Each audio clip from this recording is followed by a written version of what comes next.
Et bon sur YouTube, nouvelle vidéo sur Five Nights at Freddy. Je raconte un peu l'histoire du jeu, histoire cachée en style mode horreur. Et je tiens à préciser que c'est un peu une reprise de la théorie de Test Cannon Bench, dont la vidéo est en commentaire. Je reprends leur vidéo et j'en fais un peu dans le style thread horreur, comme si je racontais l'histoire du jeu en première personne. Voilà, comme ça c'est dit, et je n'appuierai pas les éléments de la théorie, je ne mettrai pas les preuves.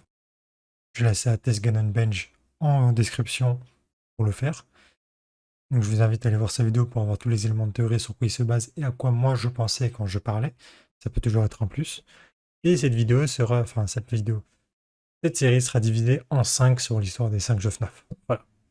On ne perd pas plus de temps, on y va. Mets ton pouce bleu, ton commentaire, va chercher ta pizza. On commence.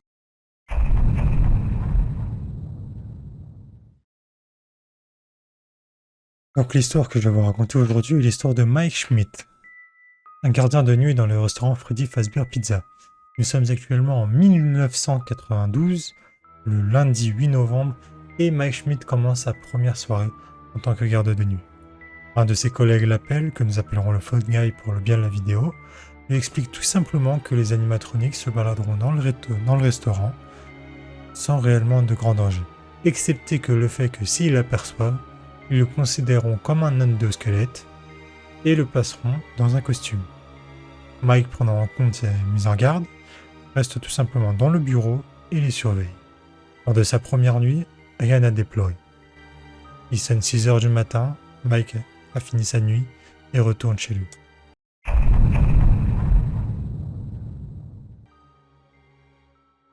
Nous sommes actuellement le mardi 10 novembre 1992 à minuit et le Phone Guy appelle Mike tout simplement pour le tenir compagnie sur les quelques premières heures de la soirée. Au téléphone, le Phone Guy lui explique tout simplement qu'il a travaillé en tant que gardien de nuit avant lui, dans un autre restaurant. Le Phone Guy lui explique tout simplement qu'il a travaillé à sa place dans un ancien restaurant et il lui donne 2-3 conseils sur son métier, comme le fait de fermer les portes si les animatroniques se rapprochent du bureau, et de bien faire attention à la batterie. Mais malgré ça, le Phone Guy évoque un incident de 87, en 1987, qu'il nomma la morsure de 87. Excepté ces informations, Mike ne se rappelle plus trop de ce que le Phone Guy avait dit à ce sujet. Bref, la soirée se passe, rien de spécial pour Mike, et il rentre chez lui.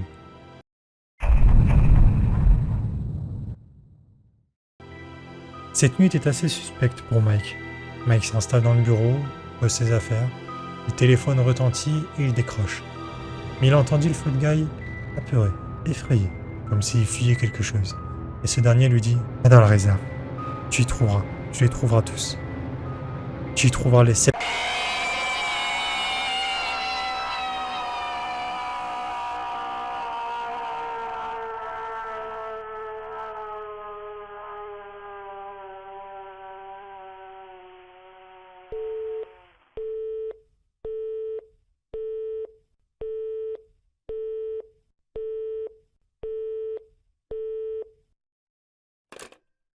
Mike pensait tout simplement que c'était un bisoutage, une blague de son collègue.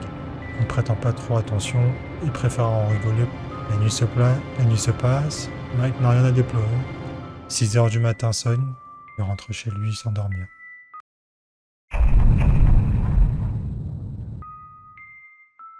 Lors de la nuit 5, Mike se pose dans son bureau, check les caméras et voit que les animatroniques ne bougent pas contrairement à d'habitude.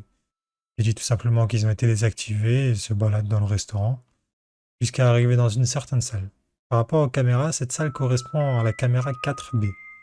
Mike trouve des journaux accrochés au mur, décide de les lire pour passer le temps, et il lit sur le premier « 2 enfants disparus dans la pizzeria où nous travaillons, et aucun corps n'a été retrouvé. En pleine nuit, ils auraient été attirés dans la section réservée aux employés du restaurant durant la nuit du 26 juin. Les caméras de surveillance ont permis d'identifier le coupable et il fut arrêté le lendemain matin. Le coupable avait utilisé un costume de mascotte pour les attirer. Ces derniers n'ont pu être retrouvés et sont actuellement présumés morts. Sur le journal numéro 2, il lit « 5 enfants portés disparus. Le suspect condamné les avait attirés de la même manière que celui du 26 juin. Le suspect a été jugé, les enfants n'ont pu être retrouvés. Ils sont actuellement présumés morts. » Dans le journal numéro 3, assez différent des deux premiers, Freddy Fazbear Pizza a été menacé de fermeture suite à un contrôle sanitaire qui a été causé par une odeur horrible venant des animatronics. La police a été alertée par les parents qui leur ont signalé des traces de mucus et de sang présents autour des yeux et de la bouche des animatroniques. Ils auraient comparé à des carcasses réanimées. Le journal numéro 4. Le restaurant Freddy Fazbear Pizza a fermé ses portes. Aucun acheteur ne semble vouloir s'associer à ce restaurant. Paniqué, Mike regarde l'adresse du restaurant et se rend compte que ce n'est pas celui dans lequel il travaille, c'est un autre restaurant de la firme Freddy Fazbear. Il se rend compte que les accidents ont lieu il y a quelques mois dans le passé.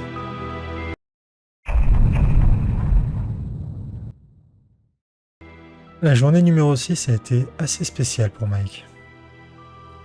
Mike arrive dans son bureau sans une ambiance pesante, pose ses affaires et voit encore que les animatronics ne bougent pas. Il se dit tout simplement qu'ils ont encore été désactivés avant qu'il se met à se balader dans le restaurant. Il passe dans la scène principale et observe quelque chose du coin de l'œil, se tourne et flash directement sur la scène de Foxy. Foxy étant l'un des 5 animatronics. Ces animatronics étant Bunny, Chica, Freddy et Foxy. Et bien sûr Golden Freddy, mais qui n'est pas mis sur le devant de la scène pour les enfants. Mike tourne sa torche vers Foxy. Foxy s'agite, fonce sur lui en hurlant. Mike paniqué fonce dans la cuisine, s'enferme et se cache derrière une table. Le temps qu'il se rend compte de ce qui s'est passé, il prend conscience qu'il avait déjà entendu ce hurlement et se rend compte que ce hurlement se rapproche très fortement du cri d'une jeune fille. Mike se redresse, se tourne vers les cuisines et entend un bruit. Il va vers la source du bruit et remarque Chica en train de fouiller dans les poubelles. Pris de panique, il reste silencieux et recule doucement. Du coin de l'œil, il aperçoit une immense masse noire arborée de petites bandelettes violettes et d'un masque blanc arboré de 2 bandelettes violettes. Distrait par ce qu'il voit, il recule et ne fait pas attention. Il fait tomber une casserole, Chica l'entend, hurle et lui fonce dessus.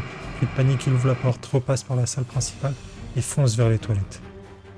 Bunny arrive devant lui, lâche un hurlement. Mike tétanisé passe en dessous de Bunny et court vers les toilettes. Il s'enferme dans les toilettes des filles par la précipitation. Et le temps de se remettre de tout ce qui vient de lui arriver, il entend la musique.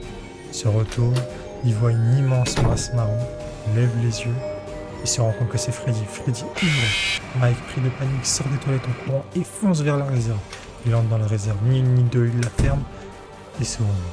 Il reprend son souffle, regarde autour de lui et sent une odeur nauséabonde, comme si plusieurs personnes étaient décédées dans cette salle. Il y remarque une immense armature métallique, il reconnaît les zones de squelette. Il la compare à un squelette humain et de métal.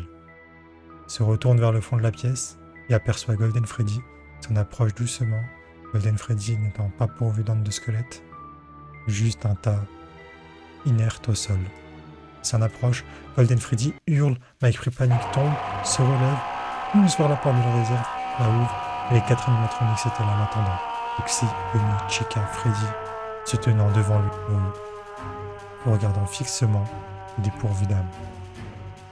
Les 4 animatronics se tiennent devant lui, le regardant fixement, froidement. Bunny, Chica, Freddy et Foxy étant devant lui. Et de panique, il agite sa lampe torche, et ces derniers se fichent. Profitant de l'occasion, passe entre eux et sort du restaurant en courant. Il arrive chez lui, se pose sur son lit et pleure. Il fond en larmes. Son employeur l'appelle pour le féliciter d'avoir tenu les 5 nuits et lui envoie son chèque. Malgré ça, Mike se pose certaines questions. Quel était cet incident de 1987 ? S'apparente-t-il à ce que je viens de vivre aujourd'hui ? Et cet assassin que j'ai lu dans le journal, quelle mascotte a-t-il utilisé ? Est-il encore vivant aujourd'hui ? Et quelles étaient ces 7 choses que je devais trouver dans la réserve ? Ont-ils un rapport avec les journaux et la fermeture de l'ancien magasin ? Ou bien a-t-elle un rapport avec l'odeur que j'ai sentie dans la salle ? Et peut-être est-ce cela qui a causé la fermeture du premier restaurant ? Mike, sans réponse, ne remettra plus jamais les pieds dans un Freddy Fazbear.